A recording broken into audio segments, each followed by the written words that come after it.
जय हिंद बच्चों, आपका हमारे YouTube चैनल नवोदय वाला 38 में स्वागत है। आशा करते हैं कि आप सब लोग अच्छे होंगे। तो आइए बात करते हैं इस वीडियो में विगत वर्ष में पूछे गए प्रश्नों के प्रश्न नंबर 11 के बारे में, जो कि अध्याय नंबर 8 है, मापन के अनुप्रयोग। 300 मिलीलीटर धारता की कितनी बोतलें एक बर्तन जिसमें 2.85 घन मीटर तेल है से भरी जा सकती हैं। बहुत ही बेहतरीन क्वेश्चन है। सवाल ने ये केवल कहा, हमने मेन बिंदु को हम हमेशा लिख लेते हैं। लिखा है कि 300 मिलीलीटर आपको एक बोतल में भरना है और टोटल जो तेल है वो 2.85 घन मीटर तेल है। यानी हमारे पास जो तेल टोटल है वो 2.85 घन मीटर तेल है और हमको जो बॉटल में भरना है ना, उस बॉटल में मात्र 300 मीटर तेल आता है। तो बताइए कितने बोतल ऐसे हम लेकर आए कि पूरा तेल भर जाए। तो आइए देखते हैं कि पहले हमको ये पता हो जाए कि 1 घन मीटर बराबर होता है 1000 लीटर। बताइए इतना बात समझ में आया। अगर 1 घन मीटर में 1000 लीटर तेल होता है तो बताइए 2.85 घन मीटर में कितना हो सर। इससे हम गुणा कर देंगे। जब गुणा करेंगे 285 एक के 285, 3 शून्य हो जाएगा और 2 अंक के बाद दशमलव है तो यहाँ 2 के बाद दशमलव यानी हो जाएगा 2850 घन मीटर तेल। क्या हो जाएगा?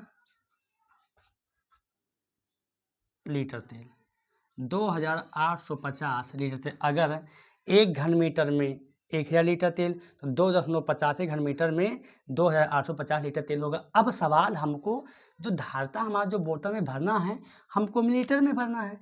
तो हम ये कर लेंगे कि इस लीटर को मिलीलीटर में चेंज करेंगे।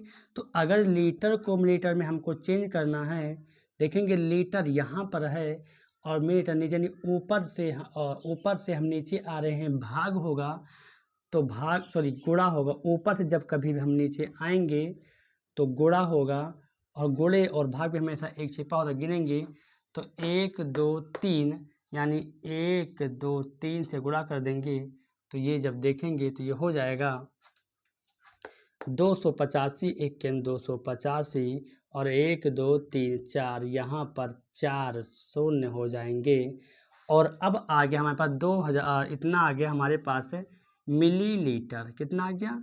मिलीलीटर आ गया। यानी इकाई, दहाई, सैकड़ा, हजार, 10,000, लाख, 10 लाख, 28,50,000 मिलीलीटर तेल टोटल है। अब इस मिलीलीटर तेल को हमको 300 मीटर में भरना है। तो कहीं ना कहीं हम 300 से अगर हम भाग कर देंगे 300 मिलीलीटर से तो पता हो जाए कितना बोतल हमारे पास पर, या मिली से मिली कट गया, 2 शून्य से 2 शून्य कट जाएगा।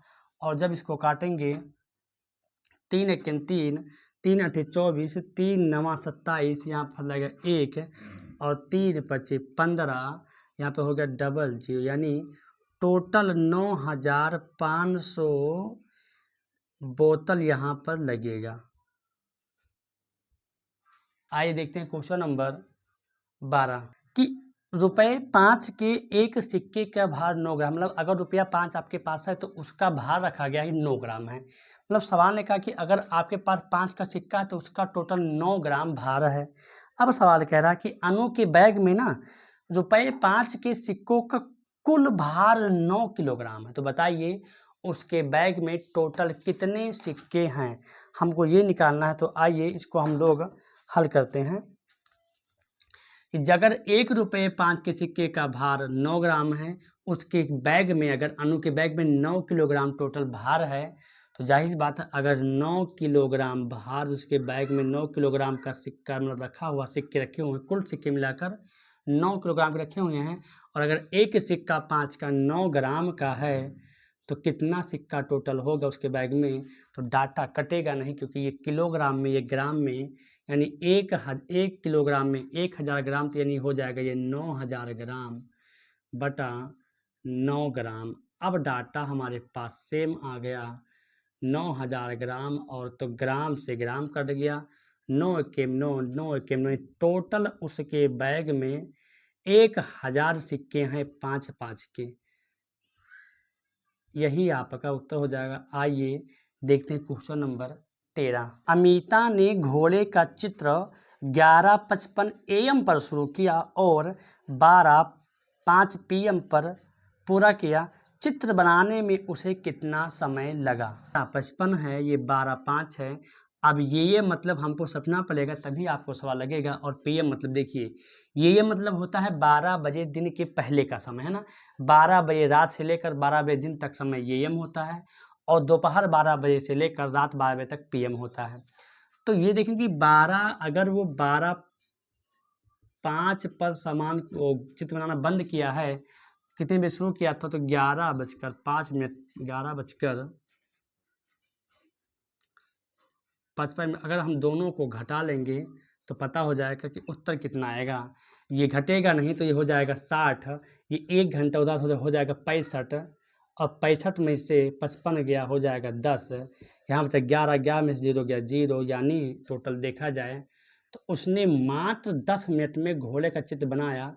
यही हमारा उत्तर आ जाएगा। अगर आप इतने बुद्धिमान हैं तो ऐसे देख सकते हैं, 11:55 और 5 मिनट हो जाए 12 बज जाएगा, और जैसे 5 पर ख़त्म हुआ तो 5 5 10 मिनट में उसने चित्र बना लिया। लेकिन हमने दोनों का आंसर बताया। आइए देखते हैं क्वेश्चन नंबर 14। यदि किसी वर्ष को 31 मई को बृहस्पतिवार है तो उसी वर्ष के 30 जून को कौन सा दिन होगा? बहुत ही बेहतरीन सवाल है। कह रहा है कि अगर कोई वर्ष था, कोई भी वर्ष रख लीजिए, 24, 25, 23, मतलब जो पीछे चलिए 1900, है ना, 1998, 99, अगर 31 मई को बृहस्पतिवार था ना, तो उसी वर्ष में बताओ 30 जून को कौन सा दिन होगा? हमने एक सौ बताया था कि इसमें दिनों की संख्या को गिन लो। देखिए, अगर 31 मई को बृहस्पतिवार था तो उसको तो छोड़ ही देना है हमको। अब जून जो हमको 30 जून को पूछा है, तो 30 जून जनवरी, फरवरी, मार्च, अप्रैल, मई, जून। जून होता है टोटल 30 दिन का, और अगर जून 30 दिन का होता तो एक सप्ताह में 7 दिन ऐसे काट देंगे, 7 एके 7 और 7 चौके 28। तो भैया शेष कितना आया? सर शेष आ गया 2, और इसी शेष को उस दिन में हम जोड़ देंगे और हमारा उत्तर हो जाएगा। तो बृहस्पतिवार था, होगा शुक्रवार, फिर आएगा हमारा शनिवार, और यही हमारा शनिवार जो होगा वो उत्तर, यानी 30 जून को शनिवार होगा। बहुत ही आसान सवाल लग जाते हैं। आइए देखते हैं क्वेश्चन नंबर 15 कि संपूर्ण क्रांति एक्सप्रेस अगर संध्या 5:50 बजे पटना से चलकर अगले दिन प्रातः 8:15 बजे नई दिल्ली पहुंचती है तो यात्रा का कुल समय कितना होगा? बहुत ही बेहतरीन क्वेश्चन है। एक बात समझिए, हमने क्वेश्चन के मेन बिंदु को लिख लिया है। सवाल कह रहा है कि एक जो ट्रेन है, वो ट्रेन जो है संपूर्ण क्रांति है, वो शाम, संध्या बोले तो शाम के समय अगर 5:50 पर चलती है, तो जब शाम को चली है तो पहुंची है सुबह, यानी सुबह 8:15 बजे पहुंची है वो। तो बताइए उसने कुल कितना समय लगाया चलने में? तो हमको ये बताइए, जब शाम को चली है तो शाम के मध्य में 12 बजे रात बजा होगा, और यानी साफ साफ का कि 12 बजे से कुल कितना घंटा चली है ट्रेन? 8 घंटा 15 मिनट चली है। और हमको निकालना कि 12 बजे से पहले कितना चली है, तो 12 बजे से पहले वाले समय में हम इसको निकाल लेंगे, और यही हमारा उत्तर हो जाएगा। ये जब 12 घंटा है उधार देगा नहीं तो हो जाएगा 60, उधार सॉरी, ये 12 घंटा है, अगर इधर उधार देगा तो ये 1 घंटा था तो इधर मिनट आ गया तो 60 मिनट हो गया, 60 में से 50 गया, हो गया 10, 11 में 5 गया 6, यानी कह सकते हैं कि 12 बजे से पहले वो ट्रेन 6 घंटा 10 मिनट चली है, और उसके बाद में 8 घंटा 15 मिनट चली है। अगर दोनों को हम जोड़ देंगे तो हमारे पास पता हो जाए कि वो ट्रेन टोटल कितने समय चली है। तो 15 और 10 25 मिनट, ये हो गया 8 6 14, यानी कह सकते हैं कि वो संपूर्ण क्रांति जो ट्रेन है वो 14 घंटा 25 मिनट टोटल अपने यात्रा में चली है। आइए क्वेश्चन 16 कह रहा है कि एक बस दिल्ली से अमृतसर के लिए किसी दिन साय 5:30 बजे चली तथा अगले दिन प्रातः 7:36 बजे अमृतसर पहुंची। बस द्वारा अमृतसर पहुंचने में लगा समय क्या है? सेम सवाल जो अभी 15 हमने बताया है, सेम सवाल उसी प्रकार का है कि एक बस है जो शाम को 5:30 बजे चलती है, और प्रातः, अगले दिन प्रातः की बात हो कि शाम जब चलेगी तो सुबह तो आएगा ही, अगले दिन प्रातः 7:36 पर पहुंचती है, तो कुल बताओ उस यात्रा में समय कितना लगा। जाहिर सी बात है कि वो शाम को 5:30 पर चली, तो हम निकालेंगे कि 12 बजे से पहले कितना चली है। तो 5 में से 30 12 बजे में से 5:30 घटा लेंगे, ये घटेगा नहीं क्योंकि यहाँ पर 30 मिनट ज़्यादा है। ये 12 घंटा जब इधर हो जाएगा तो हो जाएगा 60 मिनट, यहाँ पर बचा 11 घंटा। 60 में से 30 गया हो जाएगा 30 मिनट, और 11 में से 5 गया 6, यानी हो सकता है 6 घंटा 30 मिनट ये हो जाएगा। यानी पता हो गया हमको कि 12 बजे से पहले वो 6 घंटा 30 मिनट चली है, और 12 बजे के बाद टोटल 7 घंटा 36 मिनट चली है। अगर इन दोनों को हम जोड़ देंगे तो पता हो जाएगा कि कितना टोटल चली है।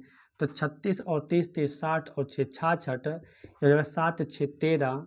अब देखिए 13 घंटा 66 मिनट हुआ, इसको हम देख सकते हैं 66 में से तो 14 घंटा और 6 मिनट, यही हमारा उत्तर हो जाएगा। 14 घंटा 6 मिनट वो ट्रेन चली है। आइए देखते हैं क्वेश्चन नंबर 17। कि लड़की सोमवार रात्रि 9:45 बजे सोई तथा अगली प्रातः 5:30 बजे जागी, वह कितने समय तक सोई। फिर सेम सवाल आ गया, तो लगातार 3 सवाल सेम आए हैं।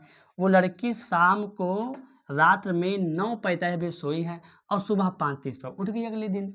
तो जाहिर सी बात है हम ये पता करेंगे पहले कि वो 12 बजे से पहले कितना घंटा सोई, क्योंकि ये तो पता ही होता हमको कि 12 बजे के बाद 5 घंटा 30 मिनट सोई ही है। तो 9 घंटा 45 मिनट को हम घटाएंगे। अब जब घटाएंगे तो ये 12 घंटा है, ये 12 घंटा अगर इधर आएगा तो मिनट में दे देगा, तो ये हो जाएगा 60 मिनट। और 60 में जब हो जाए तो 60 में से 45 हो जाएगा 15, और 11 में से 9 गया 2, यानी 2 घंटा 15 मिनट वो 12 बजे से पहले सोई है। और हमको निकालना है कुल कितना सोई है। तो सर 2 घंटा 15 मिनट इसमें जोड़ देंगे तो 7 घंटा 45 मिनट, यानी वो लड़की टोटल 7 घंटा 45 मिनट सोई है। क्वेश्चन 18 कह रहा है, एक बस दिल्ली से देहरादून के लिए 10:15 प्रातः चली, यात्रा पूरी करने में 6 घंटे 30 मिनट लगे, बस देहरादून कितने बजे पहुँचे। बहुत ही सवाल है, तो आसान हो गया। एक जो बस है वो सुबह प्रातः 10:15 पर चली और वो टोटल 6 घंटा 30 मिनट के बाद देहरादून पहुंच गई। बताओ कितने बजे पहुंची, इस पर समय पूछा गया है। तो जब सर 10:15 पर सुबह चली है और 6 घंटा 30 मिनट लगे, तो इसमें 6 घंटा 30 मिनट जाहिर सी बात जोड़ देंगे, यानी जब जोड़ेगा तो 30 15 45 और 10 6 16, यानी हो जाएगा 16 घंटा 45 लगे टोटल। यानी अब 16 को हम कहते हैं कि यहाँ तो 12 के बाद 13 14 15 16, यानी 12 4 16, यानी 4:45 पर वह बस देहरादून पहुँच गई है। यही आपका उत्तर हो जाएगा। आइए देखते हैं क्वेश्चन नंबर 19। 6 ग्राम 3 डेसीग्राम 9 सेंटीग्राम में कुल कितने मिलीग्राम होंगे। बहुत ही बेहतरीन क्वेश्चन कह रहा है कि अगर 6 ग्राम आपके पास हो, 3 डेसीग्राम हो और 9 सेंटीग्राम हो, तो बताओ कि इसमें कुल कितने मिलीग्राम होंगे। तो पहले इन सबको तो हम मिलीग्राम में चेंज करेंगे। तो हम बताए थे कि आपको याद करने की आवश्यकता नहीं है कि आप रट्टा मारिए कि क्या कितना होता है, बस ये 6 है, इसको 6 लिख लो ऐसे। और देखो ग्राम कहाँ है सर, ग्राम यहाँ पर है, हमको चेंज किस में करना सर, मिलीग्राम में। तो ग्राम यहाँ पर चेंज करना मिलीग्राम में। देखेंगे ऊपर से हम नीचे आ रहे हैं, जाहिर सी बात गुणा होगा, तो यहाँ पर कर देंगे गुणे 1, और जितने स्थान पर है उतना शून्य बढ़ा देंगे, तो 1 2 और 3, यानी यहाँ पर 3 स्थान है, प्लस कर देंगे 3 लिखा, 3 लिखे डेसीग्राम है, और डेसीग्राम भी यहाँ पर है, और हम यहाँ पर भी ऊपर से नीचे आ रहे हैं, तो 2 शून्य बढ़ेगा, तो यहाँ पर हो जाएगा 100 प्लस लिखा है 9 सेंटीग्राम। जब 9 सेंटीग्राम है, यहाँ पर हो गया 9 सेंटीग्राम। अब सेंटीग्राम को मिलीग्राम में एक स्थान पर है, तो हो जाएगा, तो ये सब अब मिलकर चेंज हो गए टोटल और टोटल मिलीग्राम में। बताइए ये सूत्र कितना कामयाब है, ये आप खुद जान सकते हैं कि अगर आपको सूत्र याद है, बेहिचक चाहे ग्राम कितने भी ग्राम के सवाल हों, हेक्टोग्राम डेकाग्राम डेसी सेंटीग्राम, जितने सब आपके चुटकियों में रहेंगे, बस आपको ये याद होना चाहिए कॉन्सेप्ट कि ऊपर से नीचे आएंगे तो गुणा होगा और नीचे से ऊपर जाएंगे तो भाग होगा। आइए हल करते हैं। तो 6 किम ये हो जाएगा आपका 6000 प्लस 3 किम हो जाएगा 300 प्लस ये हो जाएगा 9 धाम 90, यानी उत्तर टोटल हो जाएगा 6390 मिलीग्राम टोटल होंगे, यही हमारा उत्तर हो जाएगा। आइए देखते हैं क्वेश्चन नंबर 20। क्वेश्चन 20 हमारे किसी काम का नहीं है, किसी काम का नहीं, बेवजह ना पूछने, ना सवाल आप पूछेगा और ना इस प्रकार के सवाल अब बनते हैं और ना ही इस प्रकार के मापन अब किए जाते हैं, ठीक है ना। तो जो वर्तमान में चल रहा, हमको युग के साथ, समय के साथ साथ चलना होता है। अगर समय के अनुसार हम नहीं ढलेंगे तो समय हमको ढाल देगा, और समय ने अगर समय के अनुसार अगर हम ढलेंगे तो बेटर है, और अगर समय ने हमको ढाला तो समझ लीजिए बेटर नहीं है। तो आपका मापन के अनुप्रयोग अध्याय 8 आपका ख़त्म होता है। अगले वीडियो में हम आपको मिलेंगे प्रश्नावली 9 में। प्रश्नावली 9 जो है वो है व्यंजकों का सन्निकटन एवं सरलीकरण।